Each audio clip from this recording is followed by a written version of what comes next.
test the high pressure switch, I was just going to cut a wire, stick between the two spade connectors and turn the unit on to see if it runs. Well, as I came over here to take the spades off the high pressure switch, I found this. One of the wires has fully come out of here. So I think that might be...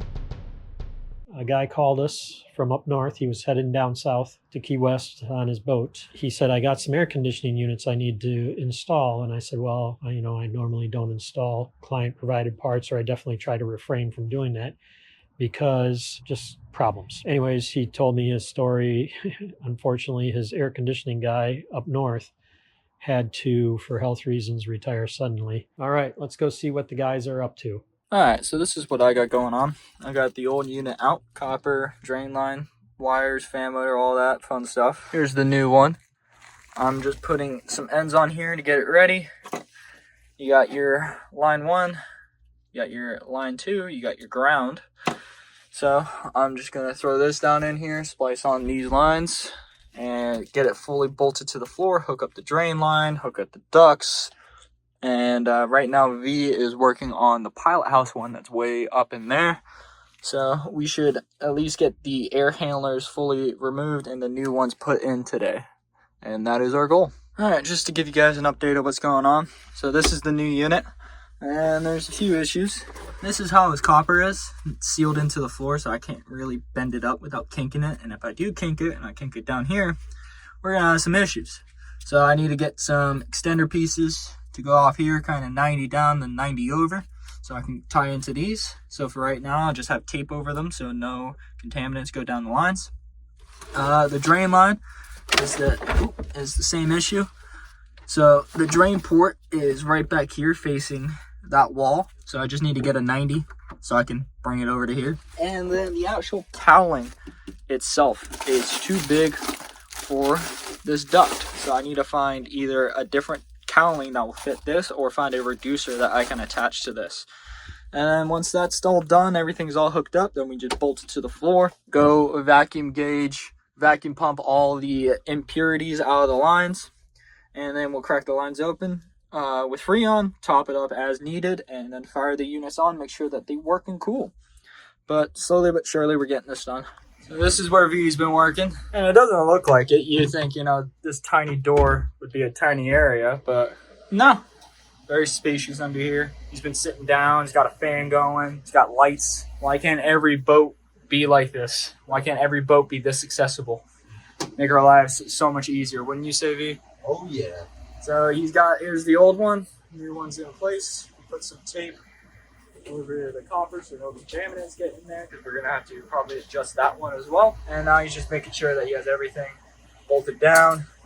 We got to get this unit out of here and bring it back to the shop so we can put it in the scrap pile. But so far we just got the 2 air handlers in, and then we'll come back and do the condensers and finish up the air handlers. As I said earlier, mine has I need to do some stuff with the copper, I need to do some stuff with the drain line, I need a different cowling because it's too big.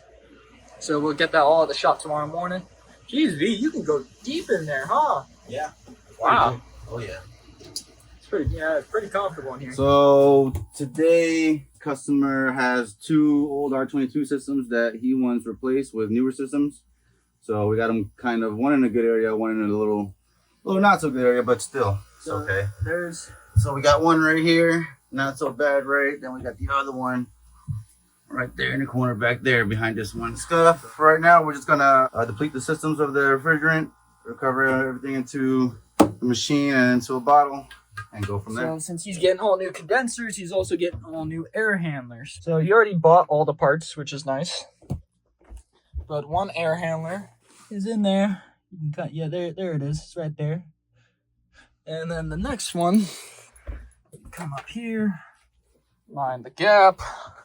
This one's got a lot of space, but it's kind of tricky to get to. So you go open this door. There's the new one. There's the old one. This is what we're going to be doing today. Doing for the rest of the day, at least. We are just going to get the old ones out and the new ones in, and see what the time is looking like after we get both of them in. Day 2. Changing out these AC units. So I've disconnected everything, unhooked the lines. We discharged we recovered the refrigerant yesterday. It was R20. It was a R22 system.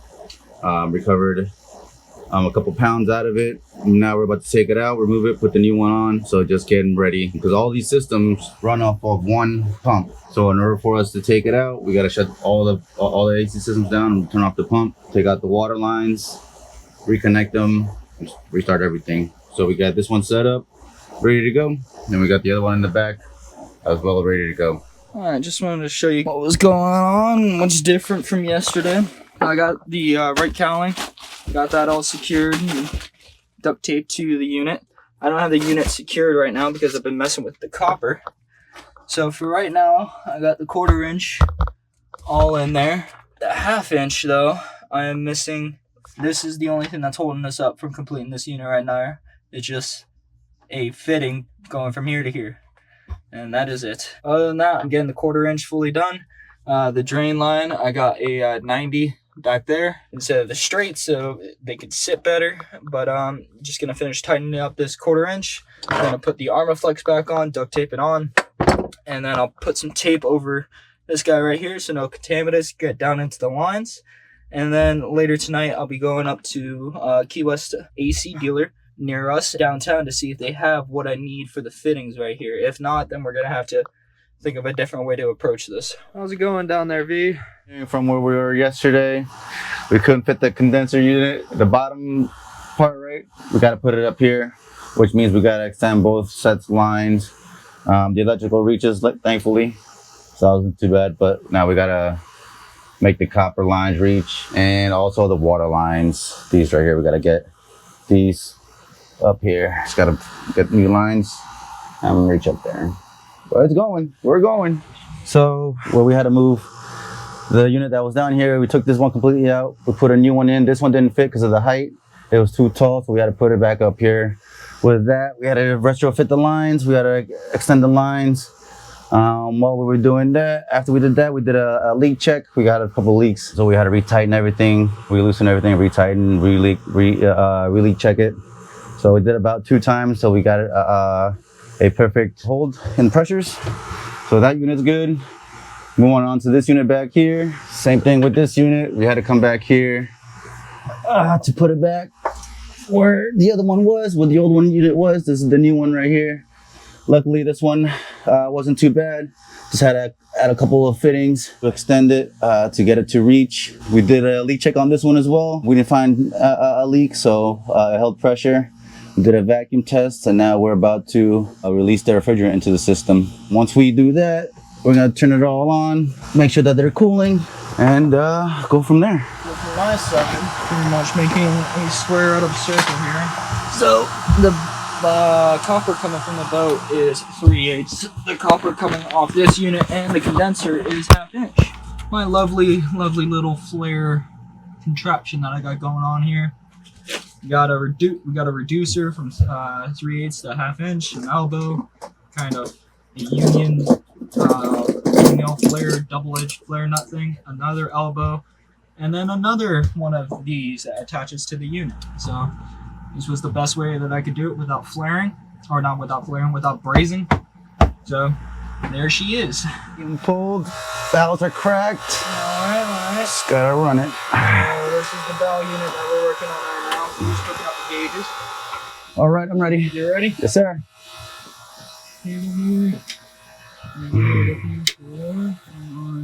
That's on. The pump is on. We just need to turn on this guy. That way you see. And this panel isn't working either. So we're gonna have to diagnose that as well. This display wasn't working here, and the pilot house wasn't. So I just ran back to the shop, grabbed a new cable and a new display just to make sure that the units do turn on, and lo and behold, they do. So we're gonna need to run new wire and get new displays for this guy, but for right now, we're just gonna leave it like that so the ACs can run. And it's already getting pretty cold in here. Nice to feel. Right now, V's working on putting the other display, because we have to do it for both the pilot house and the bow. So right now, he's working at running the dummy running the new display cable, and we're gonna just have a display sitting on the floor here just to make sure the pilot house works and runs and cools properly. So that's what he's working on right now. All right. So just to give you a little recap of what's been going on. So the customer's complaint is that these little valves down here weren't fully opening. it would get stuck about halfway. You couldn't open them. With Matt's knowledge, he's the one that explained it to me. All he wanted me to do was just take that display and then swap it with the starboard one over down in there and see if that rectifies the issue. And lo and behold, it did. So both those levers fully open and close smoothly with no issues. The other unit's in here. There it is. You can see it. And, everything's cooling properly now from this chiller system. I'm still learning about the chiller system, so this is all a learning process for me. But right now, what I'm working on, after we got all that done, is his other complaint was that his crew quarters kept flashing instant high pressure. I came down here, and here's the unit. It's a quite cozy cabin quarters, that's for sure. I found the unit, and the fan motor was blown, but it wasn't generating any cold air. To test the high pressure switch, I was just going to cut a wire, stick between the two spade connectors, and turn the unit on to see if it runs. Well, as I came over here to take the spades off the high pressure switch, I found this. One of the wires has fully come out of here. So I think that might be what our issue is. So I'm going to quickly splice on some new ends for this cable, reconnect everything, turn it back on, and see if it starts cooling. So this is your high pressure switch, and there's two spades coming off of it, and there's two spade connectors with wires going, to trip the unit off in case there's any high pressure going through it. One of the spade connectors, the wire actually fell out, and that's why it was consistently tripping high pressure, because it couldn't sense the sensor or the switch. So I just got a new spade connector, spliced it on and reconnected it, turned it on, and now it's cooling. It's cooling very nicely, actually, so it's good. Easy fix. Happy about that. So we're back on this boat. So right now what we're doing is running wire for his new displays, because he has these older style ones like this. There's the connection right there. So he has the older style ones, some of them kind of crapped out, so we're just getting him new cables, new displays. But here's the first issue that we're running into. The display originally was in here. And you're like, okay, not too bad. But the cable runs up, does not run down. There's no channel for it like you see. Started following the wire. It is up here. So pretty much there's the wire right there. Goes all the way up, all zip tied and clamped all the way over. But it is sealed right there. So right now we're just trying to find a way to get a cable up here. And V right now is down there trying to feed fish tape up instead of me trying to feed it through here, because we already tried that. We're just going to keep going, keep trying to figure out ways that we can get this cable ran. So I just want to show you for the bow stateroom wire, this was the run. So it's all zip tied up and it goes all the way into there. It's all sealed and all that. So instead what we did is that this panel comes out, and the hookups for the sink and the shore power where there's a little hole right there. So we just brought it up. I did talk to the owner. He said he was okay with me doing this. So I made a little slit here, drilled a hole into here, and new display is going to sit right there. Because some of the cables that we have, they're missing the little spring for the Ethernet. So I do have to run back to the shop to get new cables. And I'll get some zip ties with the circles. And I'll zip tie it up, make it look nice, make it look actually professional. Alright, so for the salon one, it was... I'll show you in a second. Actually, no, we put back the couch. But pretty much behind the couch, there was a big bundle of wires all zip tied together going straight up. And our display wire was a part of that bundle. So I'm like, alright, what's easier? I saw that this black wire coming into the tube here was also exiting where our units are. So had some fish tape through there, and sure enough, poked right out. And so we just fed the wire up there, behind this water heater, up through there, up to the hole, on the back of the couch, over, and into the display about right over there. All right, let's give you an update. We had a interesting one. We ended up having to pick up the pieces and put it back together, but we got them in and it's working, and we're doing a couple more updates. He wanted all new. He had old SMX ABs and he wanted new ones. So we put in a couple new ones. and he liked those so much. Now we're putting in all new ones throughout the boat. And that takes a little bit because we have to run new wire, but that job's in progress and it's going well.